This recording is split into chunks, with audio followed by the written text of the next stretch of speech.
All right. Hey, everyone. Welcome to the third episode of the True Talk podcast. A couple of reminders before we start. If this is your first time, there's going to be video going on in the background if you're watching this on YouTube, but it's not necessary to understand the content that I'm talking about. It's completely unrelated, so if you want to just put it to the side, fall asleep to it, whatever, it's not required to watch to understand what's going on. The age rating of these podcasts is set at about PG-13 ish. That's what I'm gonna roll with for these. Um, I know it may seem dumb or lame that I'm giving that preface, but I am a teacher. I'm an educator of kids, so I feel that it's important that I put that out there. That this is gonna be tame-ish, but it's still gonna be kept at around a PG-13 ish on the low end rating, depending on who I have for a guest. Which today I don't have any guests.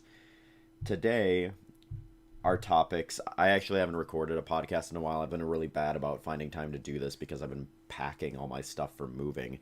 But today we're gonna be talking about for my current event. I'm just gonna be kind of talking about again like moving stuff along with I took a trip to my grandma's condo, which is kind of an interesting story because it's a really like big nostalgia trip for me because we used to go there as like a yearly vacation for like half a week when I was like a little kid, and I hadn't gone there since I was like probably 13, 14. But yeah, so I'll talk about that. Um for our regular topics of discussion today, I'm going to talk about my opinions on Star Wars, which uh, may seem random, but I don't know, it's just a hot topic. Um, I'm going to talk about the sports that I watch and what I enjoy watching. That's not going to be a very long topic because there's not too much to discuss there, but I still feel like it's it's an interesting discussion to be had. Um, the special segment for today is going to be on the phenomenon of Barbenheimer because, and I just came up with that like today because I just saw both movies back to back for the first time yesterday. That'll kind of date this when I'm recording this, but you all know that I'm recording these in advance. So, yeah, I want to give a pretty big segment to that whole deal, talking about both movies and why I believe this phenomenon is actually super interesting. Um, and then the final topic that I'm going to talk about is how music of the original Nintendo era, like the NES specifically, the music on that system and on for those games, um, defined video game music as it is today, and how impressive it was for the time. Sorry if I'm jumbling up my words in the beginning here. I literally just woke up. We went to Sioux Falls yesterday, which is like a 3-hour drive because I went with a high school friend, and he went to college in South Dakota, so we were meeting some of his college friends there. So it was a 3-hour drive one way to see two movies. So we went there. We left at 11:30 in the morning yesterday, and then we didn't get back until 2 a.m. He also got pulled over, so that didn't help. It was because his headlight was out, but still, um, I do have a coffee once again. So if you hear me casually taking a break from talking, it's probably because I'm taking a sip. Um, But yeah, I did find an apartment now. I know in the last episode I was kind of talking about how much of a struggle it's been. I found an apartment, and it actually was in the town that I'm going to be teaching in, so I'm super excited about that. I was worried I was going to have to take something a little outside of town, but I did indeed end up getting one in town, which is perfect. Now I'm just doing the horror of moving all of my freaking stuff because I have too much stuff, really, but it's not really stuff that I want to get rid of. I've pretty much gotten rid of everything that I desire to get rid of, and I have probably about 15 boxes packed up right now, and my room is still an absolute disaster. I hate moving so much, even when it's on a smaller scale. Like when I moved from my dorm to an apartment, even though wasn't moving that much stuff, that was still such a pain, and I absolutely despise it. Now it's like an even bigger scale where I'm moving literally pretty much everything from my room at my parents' house 6 hours up north. And it wouldn't be that big of a disaster if I forgot something because, as far as I'm concerned, I don't like what I need, I've got packed already. There's no necessities that are missing right now. It's just a bunch of random collectibles and stuff that I have to figure out how the heck I'm going to box them up. It's just really annoying. Yeah, it's stressful partly because I'm a decently unorganized person. I'm organized but in the weirdest ways. Like I create spreadsheets for the most random things because I enjoy organizing that type of thing, but I'm not a very I wouldn't say I'm a very clean person. Sometimes I'll like obsessively clean for like a day and then not clean for like months. It's weird. But oddly enough, even though I am that way, I absolutely hate when my room is a mess and it's just a disaster right now and it makes me super anxious to be in it even. Like it's better than it was before. It was like a maze to get to my the door to my bed. Like I had to like walk around boxes and such and avoid the piles on the floor. There was literally basically no floor showing for a few days there. Now I've cleared out a bit, but I've just kind of accepted the fact that it's not going to be clean until like we start being getting like the U-Haul and being able to pack stuff up, which isn't going to be for like a month, really. A little less than a month, but a month. Um, like a month minus 5 days from now. Um, we are taking a trip to Disney World in a couple weeks, though, so I'm excited about that. Literally less than 2 weeks away, I think. It's a week from this Saturday, which would be the 29th of July. This Saturday is the 29th, and then we're leaving on whatever day of August that is. I don't want to do the math right now.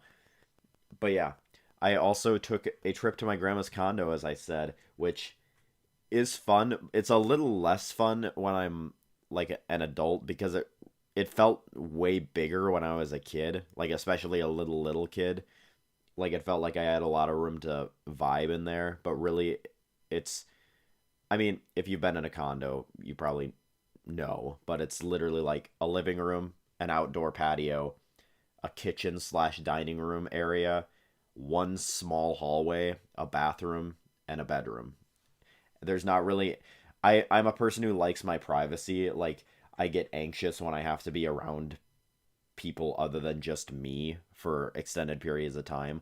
Like this goes for really anyone. Like I hate especially before I go to bed. Like I want an hour to myself before I go to bed just to either turn on a video on YouTube or even just lay down and think to myself for a while because I don't know, like my social battery runs dry super easily, and it's like I feel like I have to, especially when I'm like around my grandma, I feel like I have to put on a bit of an acting face. Like, not that I'm totally not being myself, but you know what I mean. Like, I'm not gonna totally let loose around my grandma. Although she did give me three margaritas one night, it was kind of funny. So she's 70, but she had like just the store bought margarita mix, and we were having margaritas one night because the previous night I could not sleep worth it. I literally probably slept like 2 hours the entire night. Like it was just laying in bed looking up at the ceiling for hours. I didn't even go on my phone, so it wasn't the fact that I was on my electronics or anything. I literally just could not sleep because the bed was harder than I was used to. But the night after, I was going to just have one margarita so I could fall asleep easier, and my grandma just kept pouring me more. Every time she needed a refill, she would get up and refill mine too. I ended up having three. I did sleep better that night though, so that's nice. Um, it was just kind of funny. It was almost like she was trying to compete with me to like outdrink me, but I'm like, you're my 70-year-old grandmother.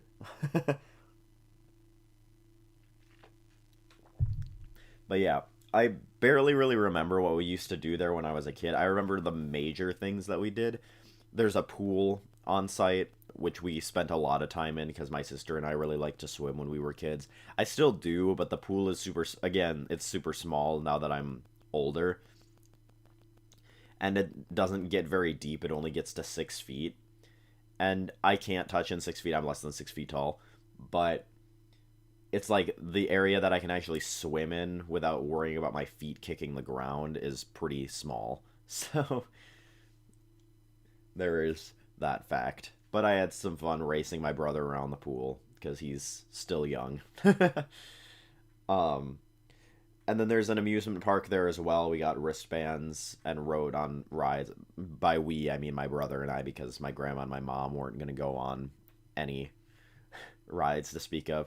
We went on the roller coaster like 3 or 4 times, and it was mainly because I wanted to get our money's worth. Not that I paid, but it was literally like the roller coaster was the highest ticketed ride, which makes sense. But it was, I think, 10 tickets to ride it, and a ticket was $1 each. So if we got tickets, it would have literally costed $20 for my brother and I to both go on that ride one time. So we went on it 3 times together since we ended up getting the wristband to make it worth our while. Um, but yeah, I'm not a huge fan of like fair rides anymore.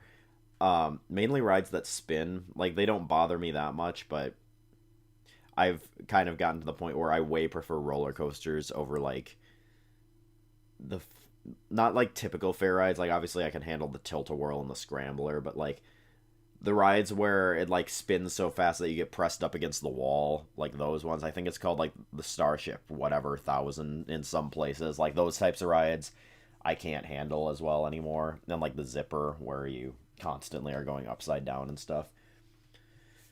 I used to love them, but not as much anymore. I'll still go on them if I'm asked to. And I did try to get my brother to go on some of those rides, but he didn't want to. He didn't like the looks of them. But yeah, so that was fun. We also mini golfed at 2 different courses, and my brother and I are both like really competitive with each other, but in kind of a joking manner. Although I don't know if he takes it as a joke or not, because I mess around and I'm like, "Oh, looks like I'm ahead now," and then he'll get like he won't get visibly upset, but like it's to the point where like judging by context clues, you can tell he's really trying to pull ahead, like that sort of thing. There was one time where we were playing Smash Bros. My girlfriend and him, well, my girlfriend, him, and I were playing Smash Bros. And we were just playing all random, and I kept beating him. And then I noticed he subtly changed his character to one of his mains. Like I think he changed it to like Sora or something, and then he beat me, and then he finally switched back to random because I think he just wanted to be able to beat me once or something. It's like always the subtle things. Like I can read the context clues that he's not happy that he's losing, but he doesn't outright get all pissy about it or anything. He used to, but he's gotten better at controlling his emotions. Um, but yeah, we mini golfed on 2 different courses. I'm really pretty bad at mini golf. Kind of in the same vein as like bowling. I go on like a streak of doing really well on a few holes, and then I just absolutely blow it on the next couple. Like, well, this didn't happen to me, but my mom was playing a near like perfect game in like regards to being on par, and then she like there was one hole where it's like what one of the most annoying mini golf like trends where it's like the hole's on like a hill, like it's in the center of a hill that goes down slope. There's a down slope on both like all around it, so it's like if you hit it too far it'll go down, but if you don't hit it hard enough it'll just go back to you. And my mom got like 11 strokes on the one hole just from hitting it back and forth. Like it was kind of funny, but the same thing kind of happened to me, but not quite to that extent. Um, but it was kind of fun. We went to a lot of different restaurants that are like exclusive to that area. The condo's in Okoboji, Iowa, so it's a big tourist town because there's a big lake there. Um, we yeah, we went to a lot of different like specific restaurants to that area, which I really like exploring like food like that. I I don't I'll admit I've kind of gotten to the point where I don't really enjoy eating that much anymore. Like maybe I'm starting to get bit like I'm not losing weight by any means, but I might be getting a bit like anorexic type thing because I don't like eating like whatsoever. Like the idea of it never appeals to me. Like I never want to eat. I only eat because I feel like I have to. And there's never really meals that I enjoy other than when I cook it myself. That's kind of what my incentive is to eat more is when I make something myself. Even if it's just a simple sandwich, it feels more personalized because I basically like handcrafted it myself and I like tasting it and I can feel proud of it if it's good, which usually it is. Um, and I'm the same with restaurants. I like exploring different cuisines and stuff like that. Although I say that and I just had fish and chips at one of the restaurants. At the Mexican restaurant that we went to, I had a really good shrimp. I think it was shrimp enchiladas. They were extremely good, but it seems like I never miss when I go to Mexican restaurants. I always pick the best options there. Everyone else was complaining. My brother not so much, but the only reason I say that is because his food came out late because he asked for his tacos without everything and they forgot to do that, so they had to make them again. Because he's a picky eater. I was too. I make fun of him for it because he still eats his cheeseburgers plain and he's 12, but I probably was still picky at that age too. Like I remember when I was a kid, I used to pick through grapes specifically, and the grapes had to be like perfect firmness. Like the peel had to look perfect for me to even want to eat it, and I would just sift through the grapes when I would eat them. That's one specific example that I remember. I used to sometimes de-peel my grapes too. Like I would peel I don't know why I said de-peel. It's just peel. I would take the peel off and eat the grapes that way sometimes. Popcorn as well. I would sift through the popcorn and look for like any piece that looked minorly suspicious and throw it away. I was way too picky when I was a child. Um, but yeah, I guess that's pretty much everything we did. It was super fun. There were a few like pretty much anytime we were just sitting around and inside the condo, I felt really anxious because I wanted to go out and do something. But because I don't like being cooped up, especially when I'm on vacation. When I'm on vacation, I feel like I need to get the most out of it. I'm not a person who really enjoys a vacation where I just relax because I have a hard time relaxing because I just think about all the things that I'm getting further behind on. I just it's not my style. Like I relax by getting up and doing stuff. Like when I go on vacation, I want to go out and explore or um go for a walk or whatever, like get out and do something. But I forgot we also went to an art museum and it was kind of funny. I don't think my grandma really expected me to be that into art because when I said we could go there, she leaned over and she was like, "I'm pretty sure this is just a place where you look at art." And I was like, "Yeah, what about what about it?" um, but yeah, that was super cool. They had art like it was like in like a wooden square frame, but they would like put cloths that were like cut like on top of each other and like layer them so it made like a sort of textured looking picture that was really cool. And they had an entire gallery of like drone pictures from like over the lake and stuff like that, which I think is super cool that like that sort of photography is getting the spotlight as well. And of course a lot of really cool paintings and a gift shop. We also went to a nature center, which was super fun. I didn't get to walk the trails because my grandma did not bring her walking shoes, but um, it was mainly for kids, but still it was pretty cool. There was some like they had some animals down in the basement. It was mainly like household animals, like a bearded dragon. They had a rabbit, turtles, that sort of thing. But they had like a whole like exquisite bee exhibit that was like to show how bees like pollinate and stuff like that. And that was super fun. They also had like an entire well they had like an area where they had a bee like farm or whatever you want to call it where you could watch the bees like come in and do their thing and then leave. I don't know how to describe it better than that. But yeah, that was super cool because as much as I am a music person and I've chosen music as my career, I'm very much a science person as well. Like pretty much any science, I'm super interested in. That's why I was a physics major for one semester of college before well, not even a semester before I switched back because I didn't like all the advanced math. Especially I switched. It's amazing how many different paths my life could have took because I switched to physics during the COVID semester, and I might have stuck with it had I switched to it during a normal semester. But the fact that I had to do calc in an online class where the professor was literally like no help, and the exams were the only grade that went in the grade book, I was not going to pass that class, I don't think, because I didn't know what I was doing very well. I just felt extremely lost. And granted, I'm not a person who likes asking for help, but also it was one of those situations where the professor spoke basically no English whatsoever, and his English was like more broken, which you don't necessarily need in math, but you need it when you're trying to help solve someone else's problem. Like if someone's having a like if someone's not getting it, it's harder to explain when you don't speak English quite as fluently.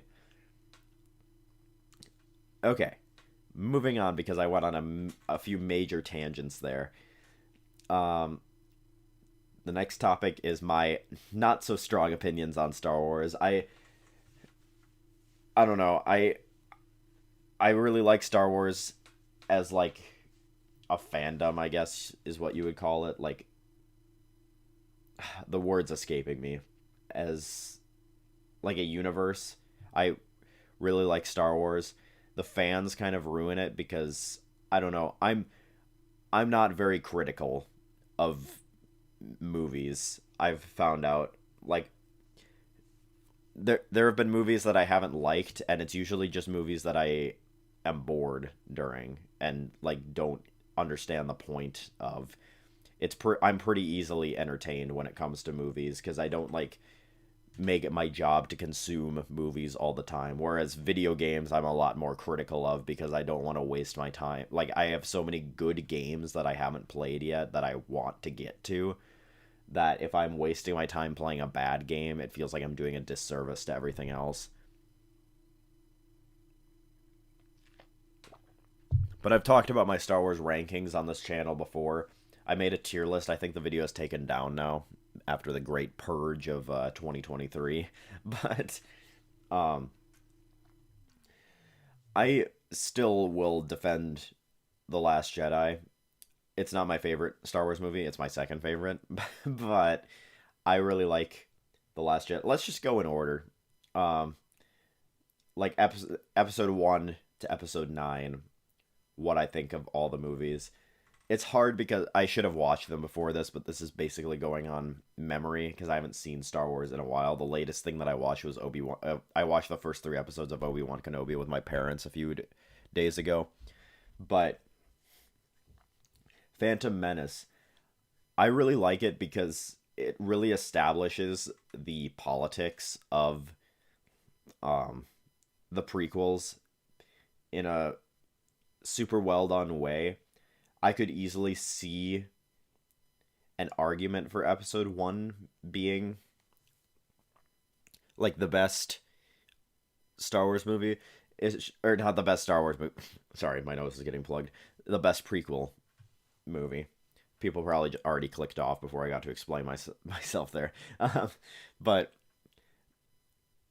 yeah, I think I could see an argument for episode 1 being the best prequel movie. It's actually in the bottom of my list, but for me all of the Star Wars movies are really close to each other except one.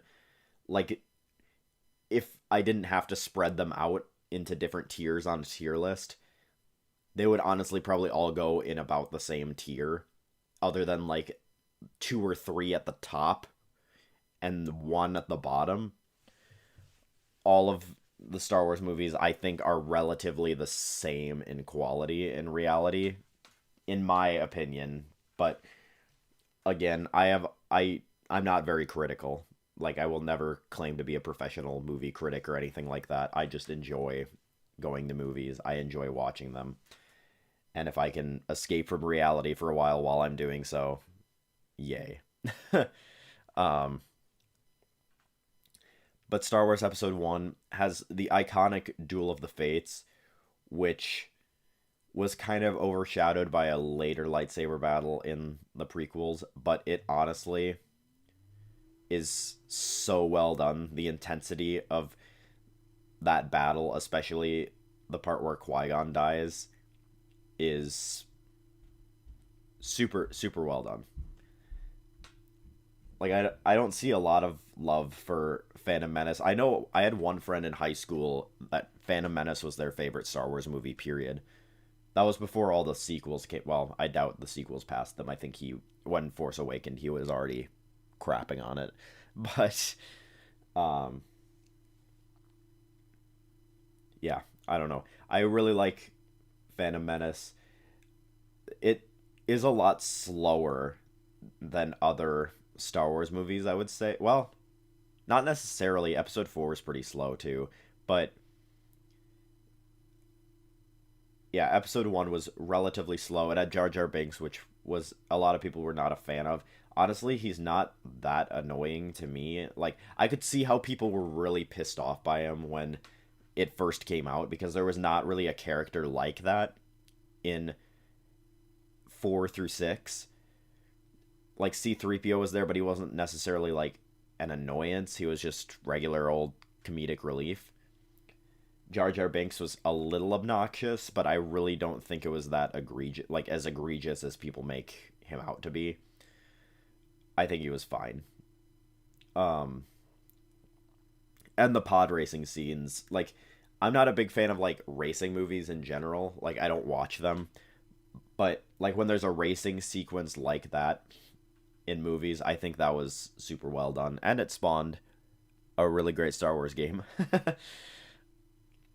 Episode 2 is kind of rough, mainly because of the script and how awkward it is. It's supposed to be awkward, like all of the tension between Anakin and Padme, but it's so incredibly hard to watch at times that it makes it.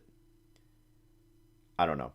I do like the movie though. I think the final act is super well done. Like from Geonosis onward, which is basically like the end of the movie. I think it's like the last 20 to 30 minutes or something of the movie. I really like all of that. And the fight with Count Dooku, even though it's probably objectively the worst lightsaber duel in the prequels, it's still really good. And I don't know, pretty much all of the prequel lightsaber duels were masterfully done.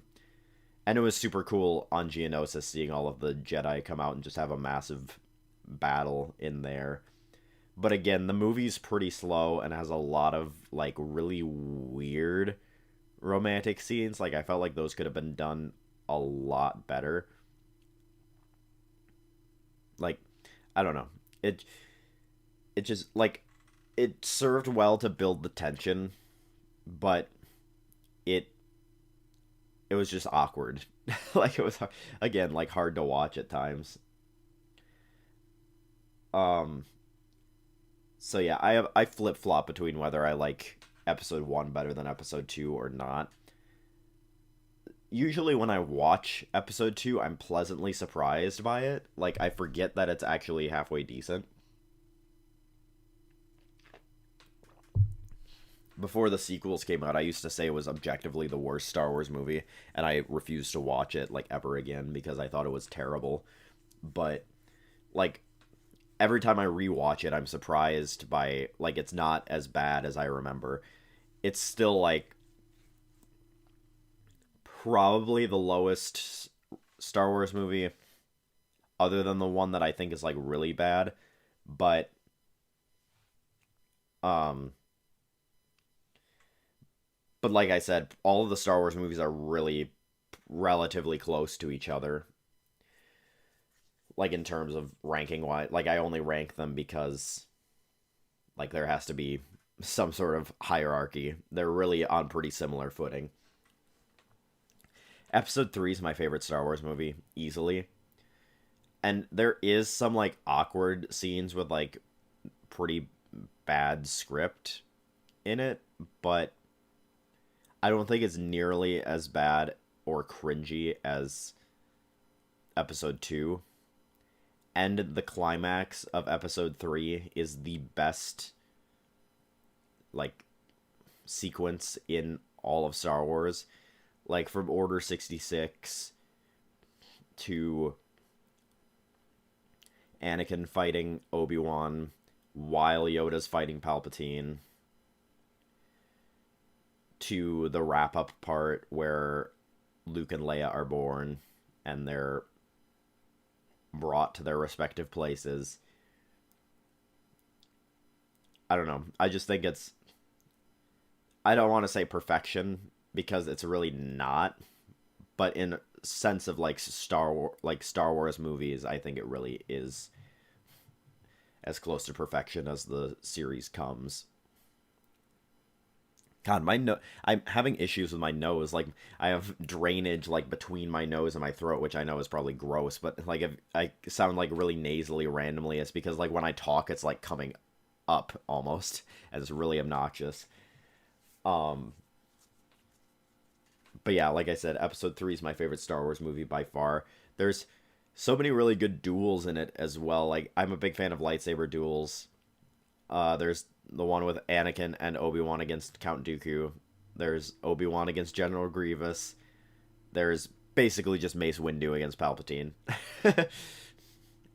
I I used to think it was just hilarious that the other Jedi just basically die instantly.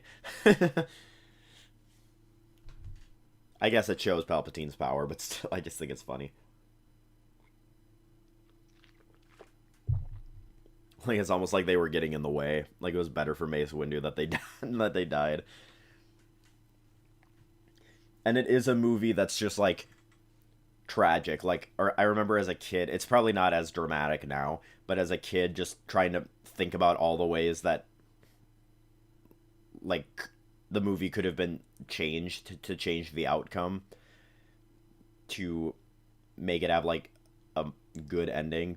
Like thinking about like what if Mace Windu just killed Palpatine and Anakin didn't show up, or just other things like that, like how things could have gone differently. Like it just got me thinking, especially as a kid, because that was the most intense, like tragic movie that I had ever seen when I was like 12. Episode 4, which for a lot of people is nostalgic. I don't know.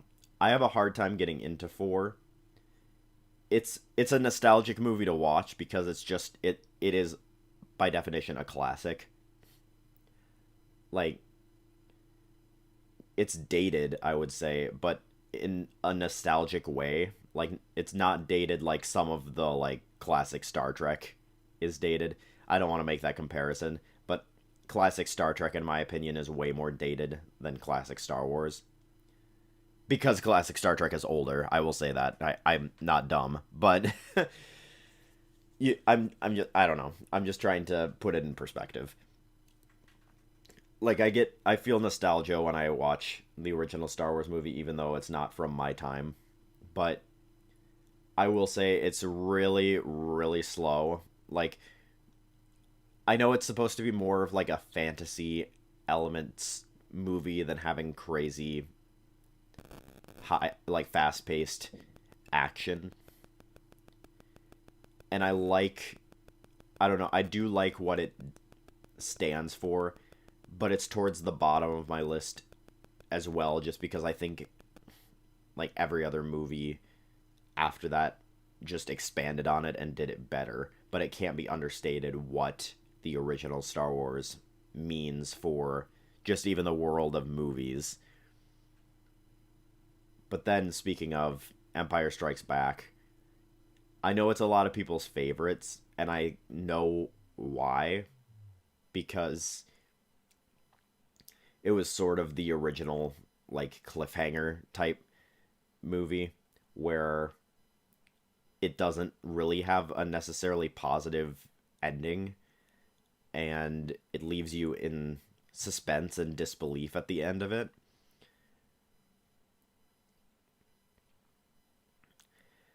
However, again, I think it's a little like I do really like it, and I especially really like the Hoth set. Like that scenery is still super cool looking, and seeing how they did like all of the practical effects for that is astounding, like actually. But again, episode 5 is definitely above 4, but it's not towards the top of my list. I think it's partly because, well, I had a friend in high school whose favorite Star Wars movie was 5, and we argued about it for a while. But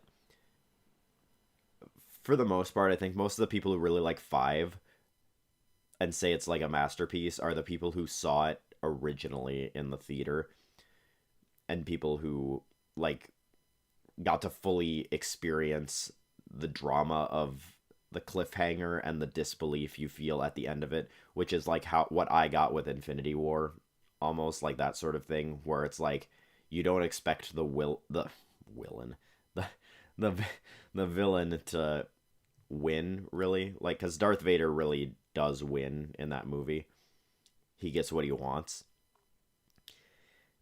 and I don't know, because I for the when I watched it for the first time, I literally watched Empire Strikes Back, got to sit on it for a day, and then watched Return of the Jedi the day after. So it's not like I really got to fully immerse myself in trying to figure out what was going to happen next. Um, but Return of the Jedi, I actually like more, partly just because I think it's a perfect conclusion to the story, and it means even more in the like remake, not remake, but like when they added extra scenes at the end of it after the prequels were released. I think it's a perfect like wrap up to that saga, and I really like the feels that I get at the end of that movie, because I don't know, that movie is honestly the most nostalgic Star Wars movie for me, just because I don't know, it still has the nostalgic feel of the original trilogy, but I rewatched that one more than the other two because I just liked it more. I again, the sets of the original trilogy are super well done and super awesome, but Endor is also really good. Um, I had another thought. I don't know. I just again, I think it's partly because I saw them so close to each other that I think I like Return of the Jedi personally more than Empire Strikes Back, and that's not a popular opinion. But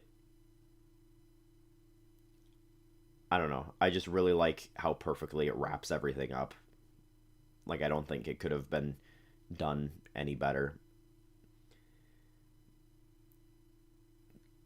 And it's like pretty fast paced from the beginning. Like from the moment that Luke is breaking everyone out of Jabba's palace to the end of the movie, it's a really fast paced movie, and it didn't need action to do that. It it speeds through everything, and not necessarily that it feels rushed, but you know what I mean. Okay, now we're into the controversial ones. Episode 7. I actually have another friend in high school whose favorite Star Wars movie is Episode 7, just because, which really I do see, because he didn't see any of the movies until high school and he just watched all of them then. And I could see that because Episode 7 is really just a more modernized take on classic Star Wars. And I don't understand why classic Star Wars fans hate on 7 so much, because it, like, yeah, it retells the same story, which J.J. Abrams has been kind of known to do, especially with the Star Trek, like, the newer Star Trek movies. They kind of retold the same stories from the originals. But, like, it's really just a more modernized version of retelling A New Hope, kind of. There's so many parallels, but At first I hated it. I really did not like it when I was a teen seeing that movie. I loved it in the theater the first time I saw it, but then thinking about it, I was thinking about how similar it was to A New Hope, and I was really pretty disappointed because I was really excited for something like a new and different take on Star Wars. Um, but I think it's a really solid movie because of that fact, because it's a more modern take on classic Star Wars, and it still has sort of that classic Star Wars essence to it, where it's more mysterious almost than full of like full blown action sequences like the prequels kind of turn into a bit. I really like 7.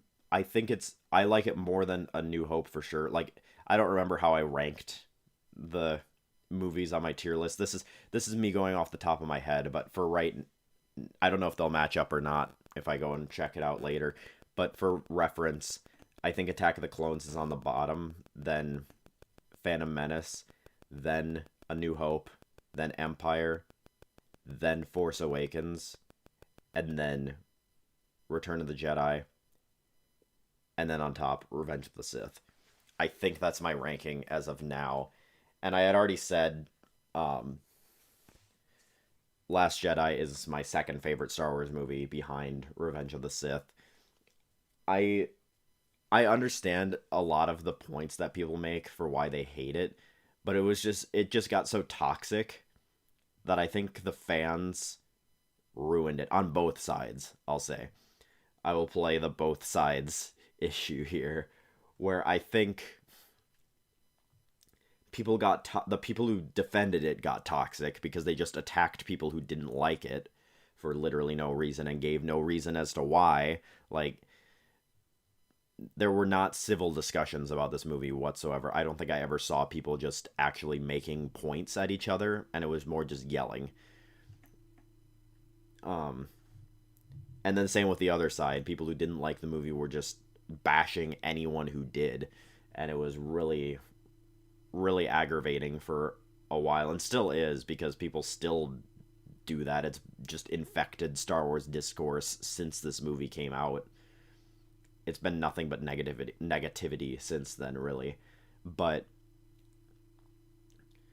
um, I think Last Jedi, especially, is really beautifully shot. I think it is the best looking Star Wars movie to date.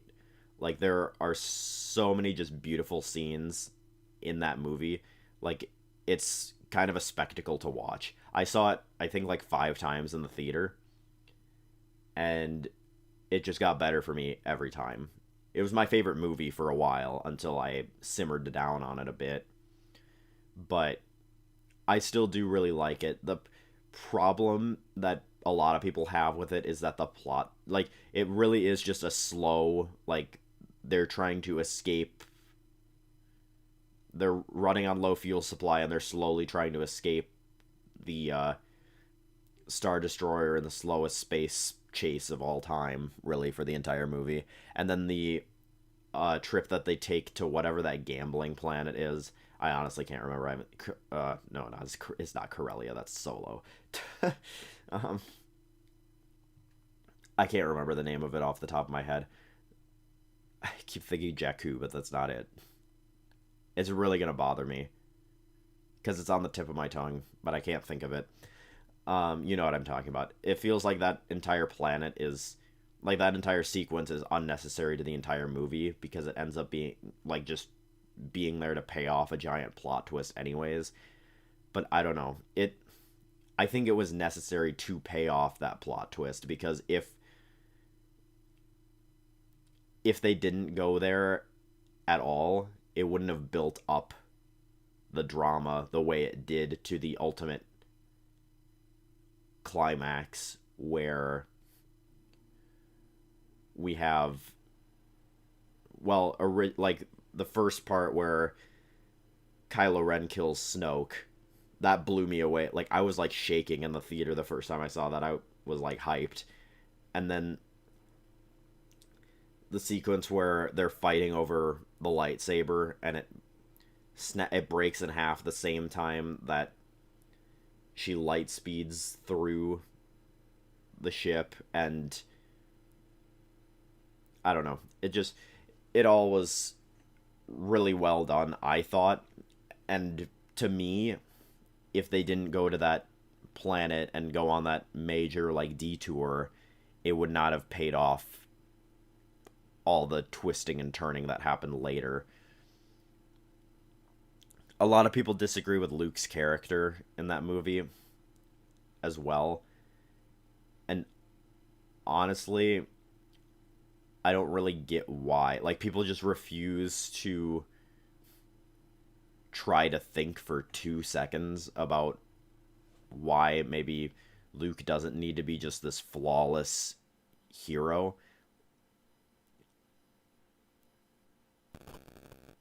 I don't know.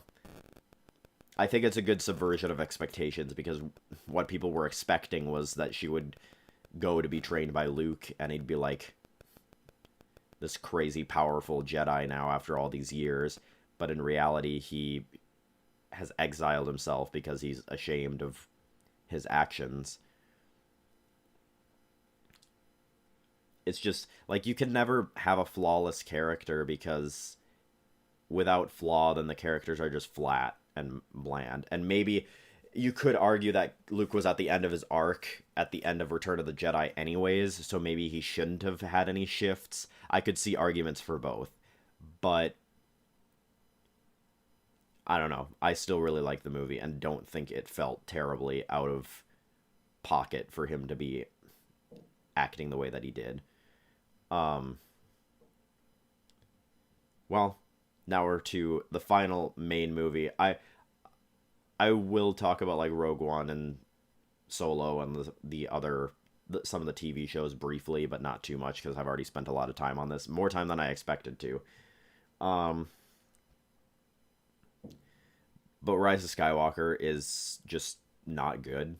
It's The problem I have with it is, after a movie that took so many risks, Rise of Skywalker not only was like the safest movie ever made, but it went back on a lot of the risks that Last Jedi took, and it's like the biggest example I've ever seen of a movie, like a sequel, retconning things just because fans didn't like them in the previous movie.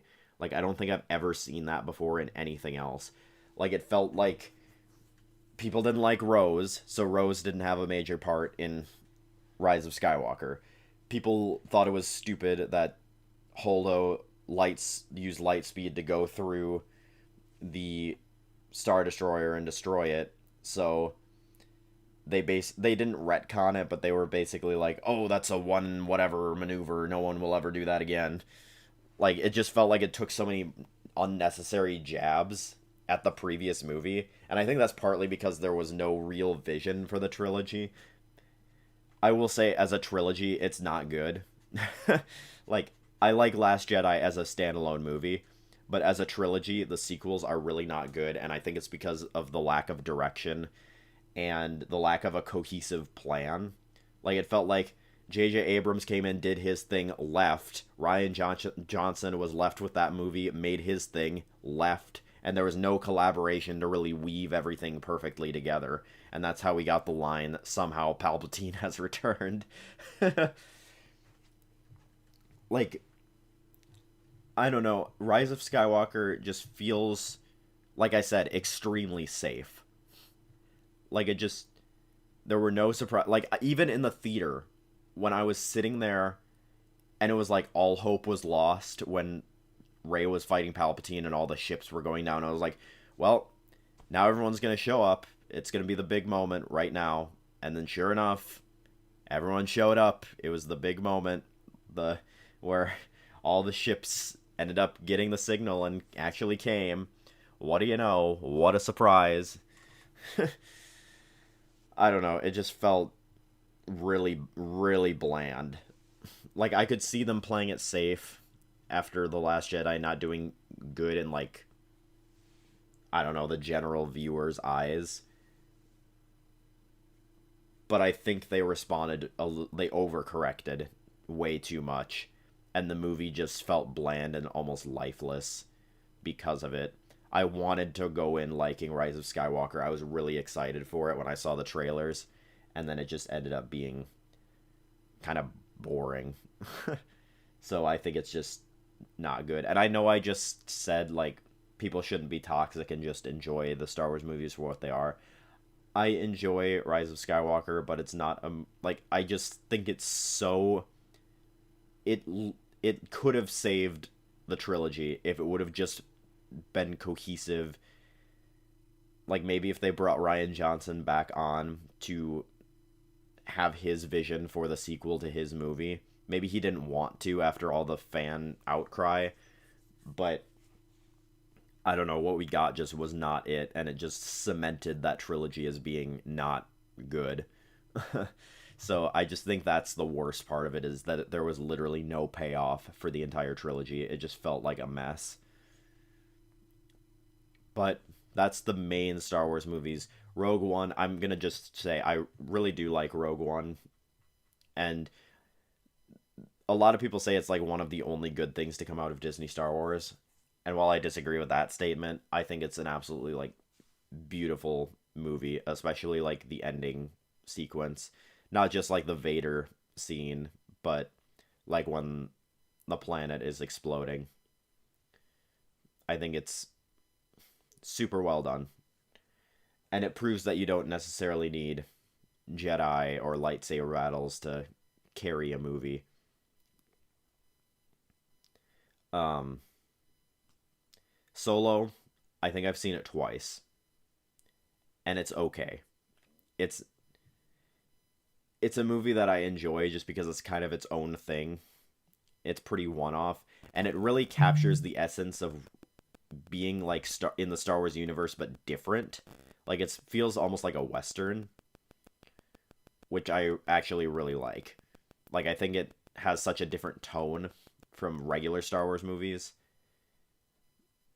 because it tells like a different side. Normally we're looking at the Force and all the mysterious Jedi stuff, and now we're just focusing on the smugglers and the bounty hunters and that sort of thing, like the more underground stuff in the Jedi universe or Star the Star Wars universe. Um, and I really enjoyed that about that movie. But it's literally like it's average. Like it's like literally like a C tier movie. It's not that spectacular. It's not that bad. There's nothing inherently wrong with it, but it doesn't do anything really that special either. The TV shows, I actually don't have a lot of experience. The only one that I've finished is season 1 of Obi-Wan. I never even finished the first season of The Mandalorian. I think I watched half of it, and that was it. So I can't really speak on it that much. But it seems like they're doing a lot better with the TV series than the movies. At the time of speaking on this, Ahsoka has not come out yet. I'm excited for it. I probably won't watch it because I don't get into TV series that much. I like that they're more limited. Like watching a like 23 episode with 50-minute episode season is overwhelming to me. Like the only TV show I've ever finished was Lost. And I'm not the binging type. Like I'll sit on YouTube for a while and watch a 4-hour long video or watch like a 3-hour long movie, but binging TV shows is not necessarily my thing. It's just too slow for me in general. But the limited series are more my style, so maybe I'll try Ahsoka. I don't know. I really liked Obi-Wan. I think it's one of the best like new Star Wars content out there. Like sure, there were some slower episodes and well, a lot of people didn't like was her name like Reva or something? I just watched it, but I think that was her name. A lot of people didn't like her, and she's kind of bratty and annoying, but that's the entire point of her character. So I think the fact that she is so hated is more based on the actor's great or actress's great performance and making the character that hated than making it necessary to hate on the actress herself. I don't know. I don't get it. But yeah, I really like what I've seen so far from the Star Wars TV shows.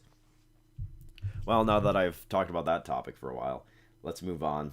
The next one's a bit shorter, anyways. I'm gonna take a drink of my coffee here.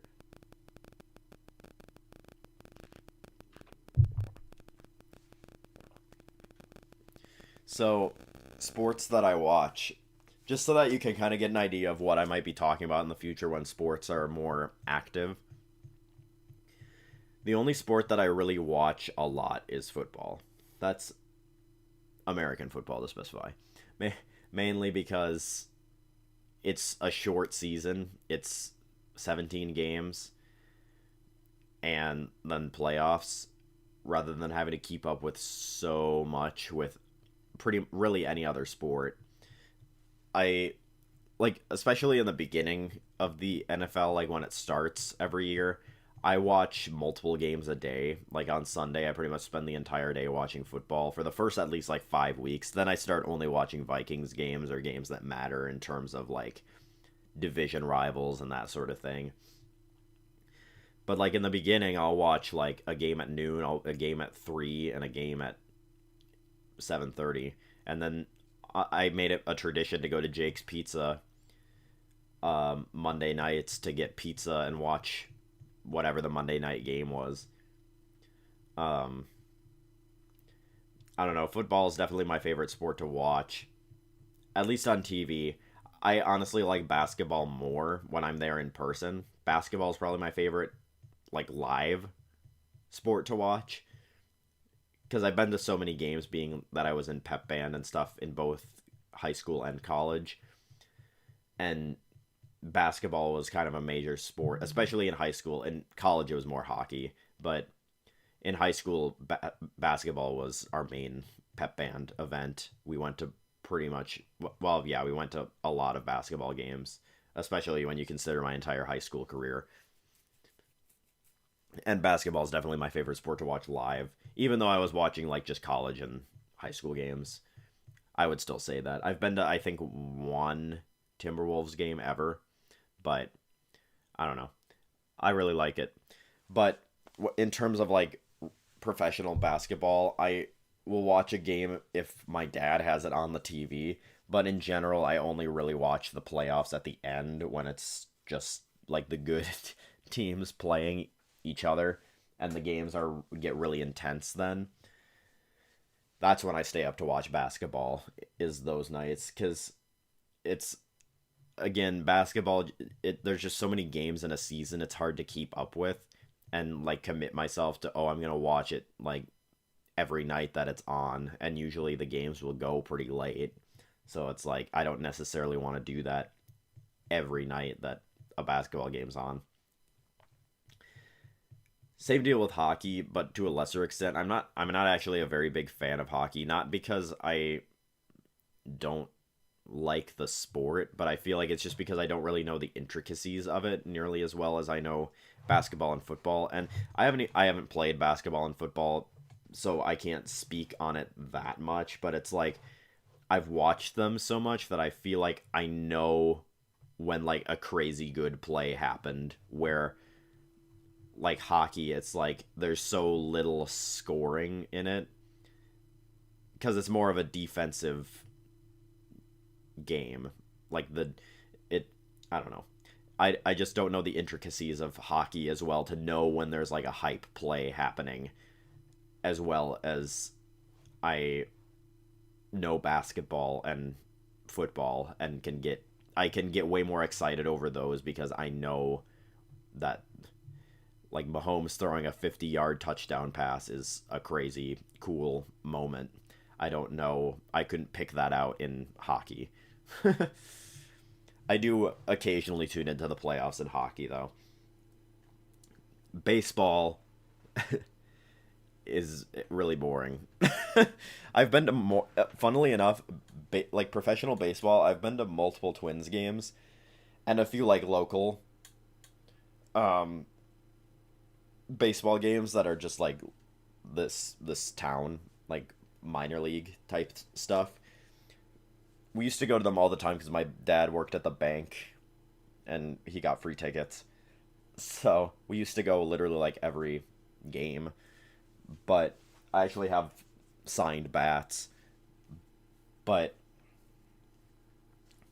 I don't know, it's just such a slow sport. And I even played baseball, actually. That's the only sport that I've talked about so far that I've played.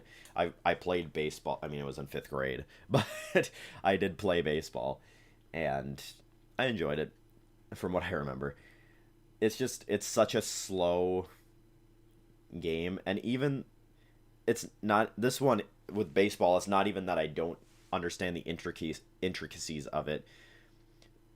Like, it's like specific things, like understanding like how insane pitching is, really, like just what they can do with the ball, like the amount of different ways they can throw it is actually crazy to me. But it's not like, thinking about it is really cool, but like watching it, it's literally just watching someone throw a ball down a plate, watching someone try to hit it for literally hours.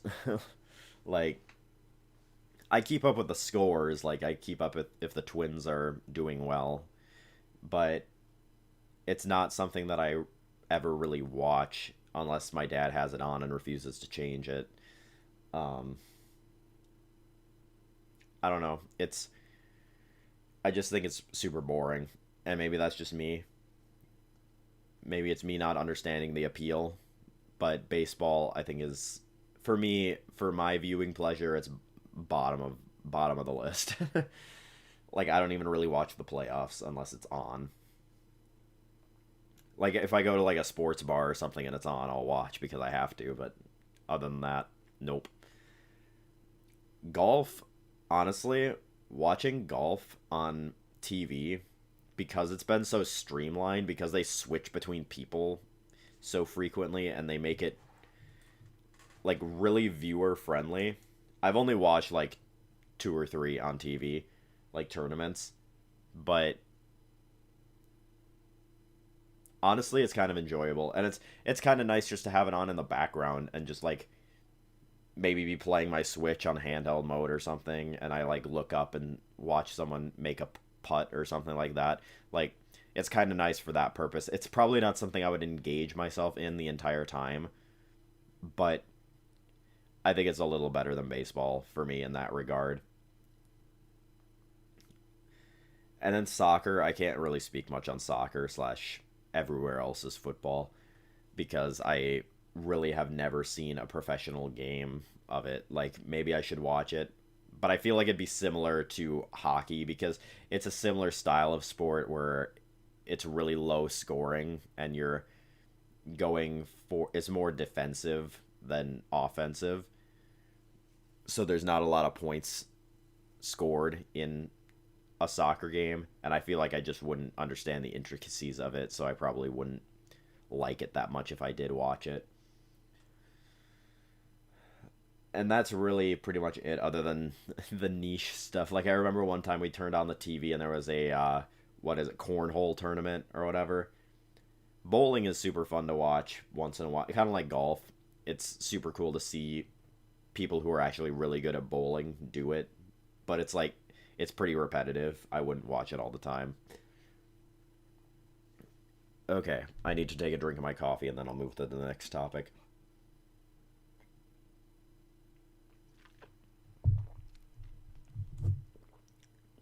Okay, so we're on to the Barbenheimer.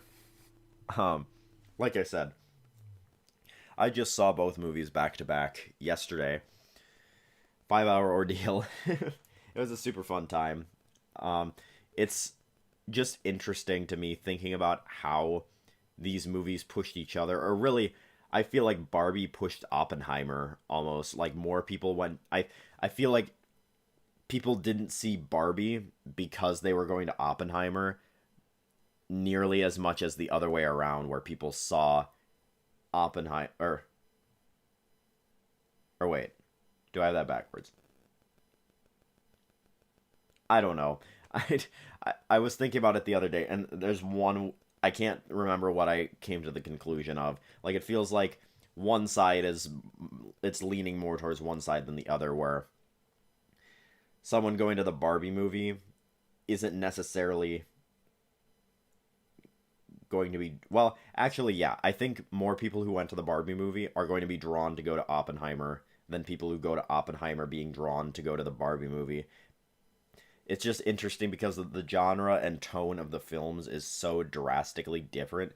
Like, this has happened a couple of other times. My friend and I were talking about it in the car on the way home, where it's like, I can't remember what the counter was, but when I think Dark Knight released, there was another like pretty bright, completely different in tone movie that released the same time, and I can't remember for the life of me what movie it was.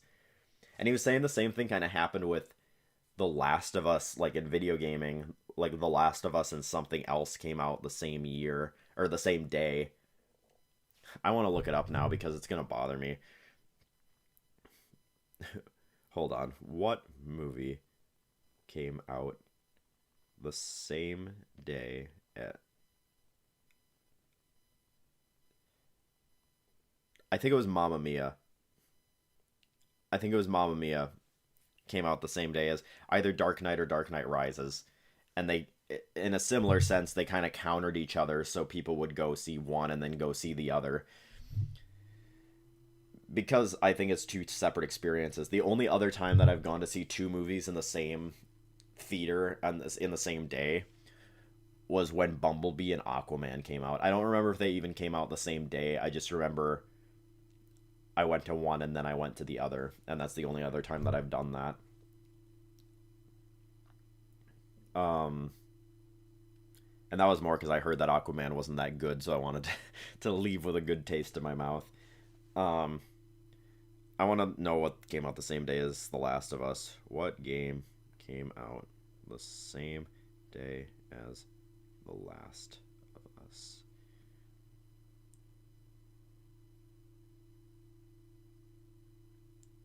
I don't know. It's not gonna come up. What games released on June 14, 2013?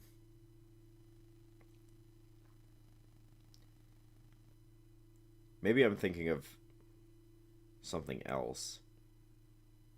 Because it's like The Last of Us. Or wait. This is really gonna bother me, but I really should not waste time on this to look at this. I'll put it to rest if I don't find anything on this page. So we're looking at the same day as The Last of Us. Literally no other games came out that day, so I don't know what I was thinking. Bugs vs. Tanks came out a week later on the 3DS. I forgot that game even existed. Funny.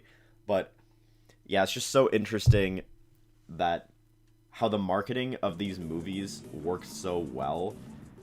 Well, I would honestly argue that Oppenheimer wasn't marketed that heavily. It was marketed like the same as like any other movie where the trailers came out. They talked about the premieres where they were premiering it in like Paris and whatnot. And that was really about it. I don't really pay that much attention to like press interviews and that sort of thing. So maybe there was more of those, but I didn't really see that much hype specifically for Oppenheimer, but Barbie was like marketed like crazy. So that's why I think more people who went to see Barbie were drawn to Oppenheimer as well, rather than the other way around. Like, I think there are people who saw Oppenheimer who wouldn't have if they had not been going to see Barbie as well. I don't know. I was really surprised. Like, I know it's like one of the top, well, probably the most anticipated movie of the year. But I was surprised that the theater was packed. Like, it was literally full. For, like, an R-rated movie, that's insane. But yeah, I really liked both movies. I think I would rate Barbie 9 out of 10. And Oppenheimer 10 out of 10. I don't know. There were... At the beginning of Barbie, for the first, like, 10 minutes, I really thought I was not going to like it whatsoever. I thought it was going to be extremely annoying. But the humor in the movie just hits so perfectly. I don't think I've laughed that much at a movie in quite a while. It was just generally a feel-good movie that, sure, spoke on political things, but I didn't think it was in an egregious way. Like, I know people were really complaining about the politics that were present in Barbie, but it was it wasn't really like presented in a way that felt extremist or anything like that. Like, it wasn't like some extreme perspective or something. Like, I don't know, like, sure, it was political in nature, but I can see why, because the entire reason behind that is the fact that Barbie really was marketed and thought to be a toy to make girls feel more powerful, when in reality it ended up kind of doing the opposite because it played into stereotypes. And I think it's really cool how they integrated that into the movie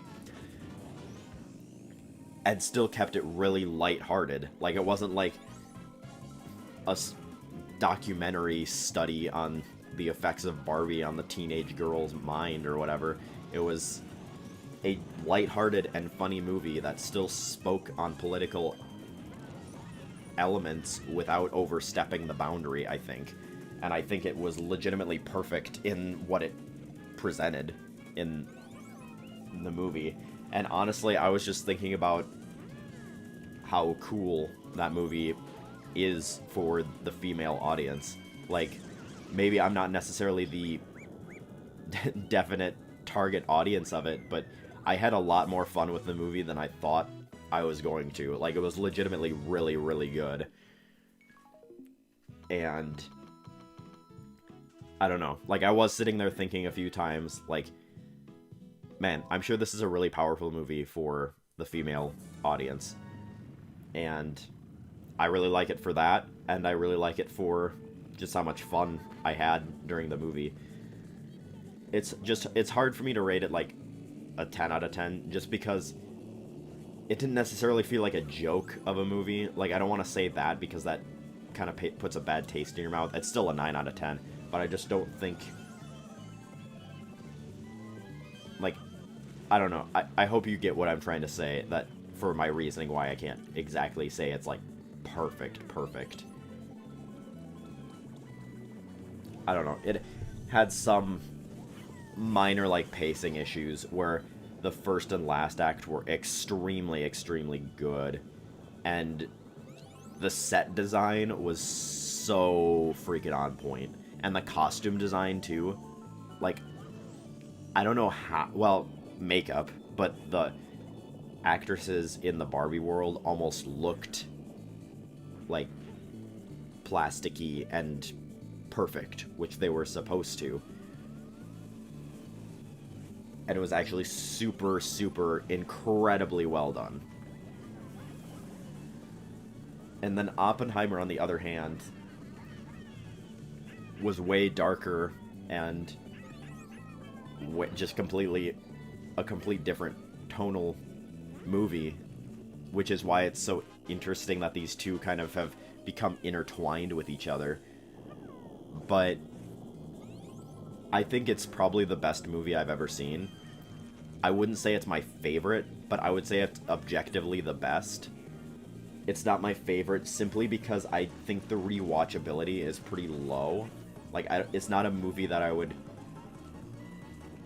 necessarily be excited to see again. Like, maybe one more time in theaters if I could get to it, but it's not an insanely rewatchable movie, whereas Barbie, I feel like, is the opposite, where it's incredibly rewatchable. Like, it'd be a good movie to fall asleep to. I was telling my friends, like, I could see myself just turning it on and being able to turn my brain off, enjoy it for a little bit, and fall asleep before bed.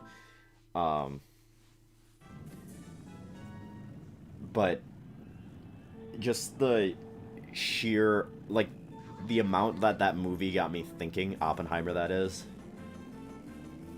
like, it just can't be understated what a masterpiece it is. Like, I just think it's legitimately perfect in every way for everything it represents. Again, a movie that's inherently political, because it speaks on history, but also the fact that all of the effects in that movie were practical. It just blows me away, too.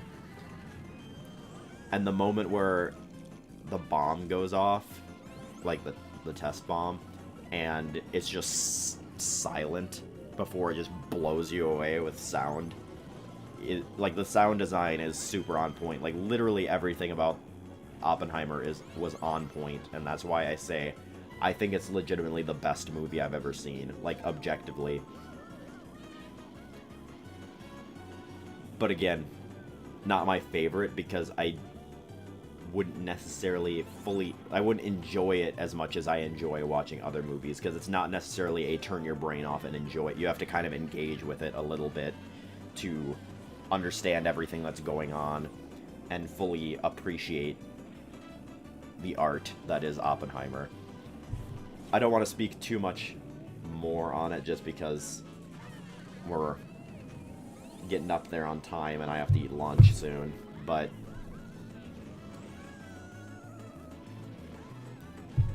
I just think it's crazy that both movies ended up actually being really good. I thought the Barbie movie might, like, ironically be, like, a fun movie to go to, but then it ended up actually being legitimately a really good movie. And it's actually insane. Okay, so for the final bit here today, we're talking about how music of the NES defined video game music today.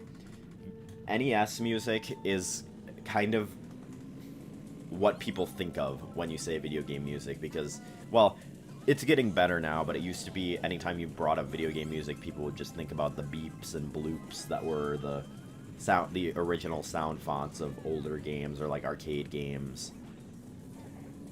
But the speed at which the sound in games and, like, being able to develop a soundtrack has developed over the years, like, I could show, like, probably one of my professors at college, I could show one of them a piece of music from, like, say, Xenoblade or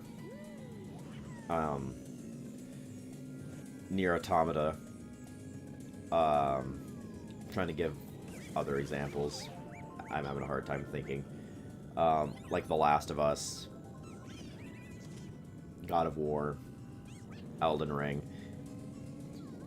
If I were to show them music from one of those and not give them the context behind it, they would probably just assume it's a fully orchestral work that they haven't heard before, because it's developed so much in the past, like, few years. It's been insane, and it's come so far, and it's super cool that we get video game soundtracks to the scale that they are at today. But it all started with the classic tunes, and I'm mainly talking about the NES today. I know there was music before that, like the original Pac-Man is iconic, like stuff like that. But the NES music, like, just defined video game music as it is today, and it really set the tone. I believe, I'm kind of speaking from memory here, I think the NES allowed for 2 melodic tracks and 1 percussion track. It might be 3 in 1, but I can't remember for sure. It might be like a melody with harmony and then a counter melody below it and percussion, but I can't remember for sure. I'd look it up, but I don't want to waste your time any further if you're actually still paying attention. But the fact that music that is as iconic as the Legend of Zelda theme, the Super Mario Bros. Theme, the Final Fantasy theme, all of those were created with these limitations. Like, the limitations almost defined the art, because they were so limited with what they could do, they had to really engage all of their composing muscles in order to create what we know today as the Zelda theme that's played in every Zelda game. Like, it's crazy that it came from that. Like, it's crazy to think about. I'm trying to think of some others. The Mega Man soundtracks go crazy. Like, it's insane that they were able to create such intricate music with the little amount that they were given. Castlevania as well. Like, Castlevania is another series that's really known for its music, and it, like, from the beginning was that way. Like, Bloody Tears was from Castlevania 2, and it's one of the most iconic video game tracks of all time. Like, you'll see every single metal cover artist on YouTube has probably played Bloody Tears at least once.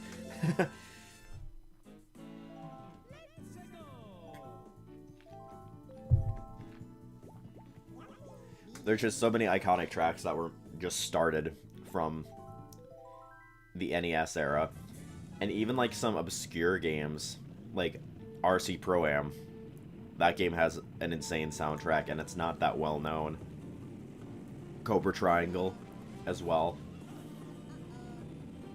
There's pretty much just thinking about how much effort it probably took to write these pieces and get them to work on the NES as a music person really interests me, and that sort of stuff on a sound design level is super cool. And like, even going back to the arcade, thinking about the Galaga theme just brings me nostalgia.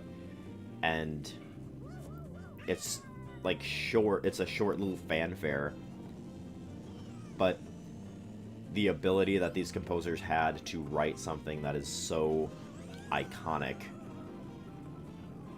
because like they were also writing these pieces with the idea in mind that it was basically like a 2-minute loop, like pretty much all, well, even less than that. I think it's probably like about 1 minute long. Like, knowing that the people playing these games would hear these songs over and over and over, and that's probably partly how they got ingrained into people's heads. Like, the Zelda theme just plays on the overworld everywhere, so it's like you heard it over and over and over. But the fact that they wrote something that you wouldn't get sick of or bored of, like, you could just turn the volume down and mute it if you got annoyed by it, but no, it stands the test of time today, even. And it's super cool to think about what they were able to do with what they were given. I don't know, I'll play maybe some bits and pieces of some of my favorite NES tracks just to give a few random examples. I really like Snake Man from Mega Man 3. Let's see if I can find it.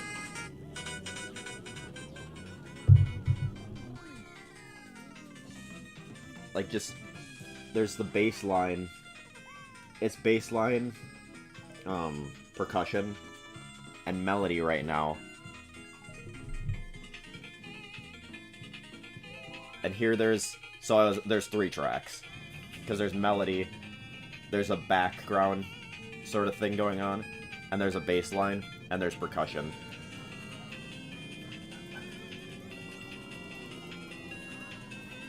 Like, the fact that they were able to create something like this with the limitations they were given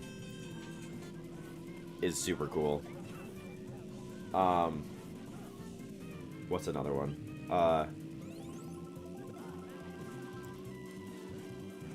Beginning from Castlevania 3 is another one.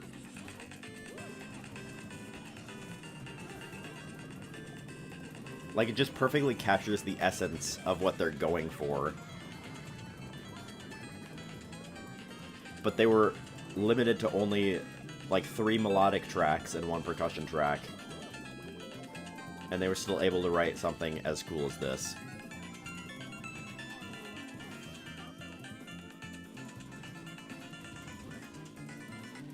I don't want to get extremely copyright slammed, so I'm probably not going to play anymore, but I don't know. It's just super impactful. But I think that's going to do it for today. It's a bit of a shorter one, but my goal is to make these about an hour and 15 to an hour and 30, and we hit that benchmark. So, yeah, I think I'm gonna head out for today. I hope you enjoyed this episode of the podcast. I will be bringing you more next week. So, see you then. Peace out.